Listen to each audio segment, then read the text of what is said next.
Viva! Forward with organizing forward. Kuringana na riboti iria irekereirio na gikundi gia kimabũrũri kigie kunyabara uthingatithia wa ihoto cia muingi CIVICUS kinyitanire na gikundi gia KHRC. Bũrũri wa Kenya ucokete na thutha kuma gikiro kia mabũrũri maria marathikagĩrĩria na kuheka mweke uthingatithia wa ihoto cia umundu nginya gikiro kia mabũrũri maria makoretwo makiagarara ihoto cia umundu na njĩra nene. We have seen excessive force used against peaceful protesters, and I've given examples of 2023, 2024 Gen Z protests, this year's commemoration, and Malobe has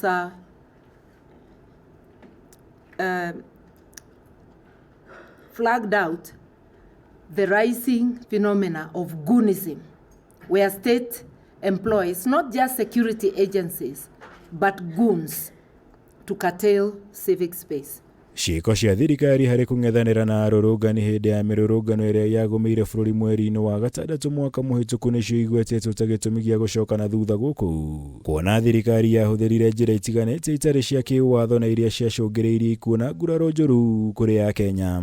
One is what we are calling detention of journalists, detention of human rights defenders, attacks on journalists, excessive force during protests, and detention of protesters. So what happens is journalists go to either cover protests, journalists go to cover rallies, electoral rallies, and sometimes even just events such as football matches. And they are attacked either by security officers or also by just citizens in general.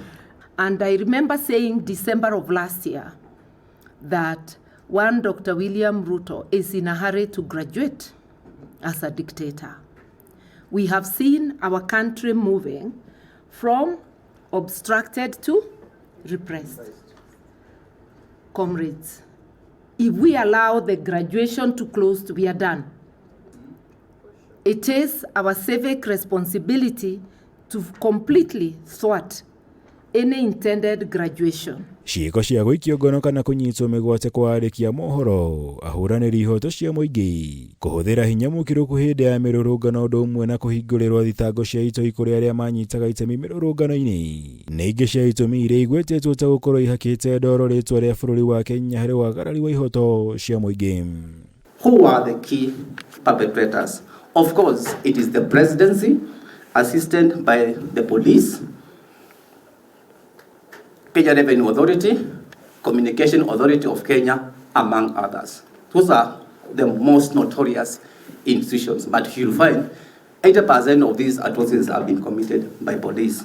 Across the world, we are witnessing a dangerous trend, the normalization of repression.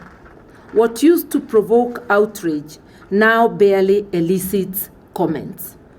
If I may pause there, the Tanzanian situation elicited comment from the international community a month later.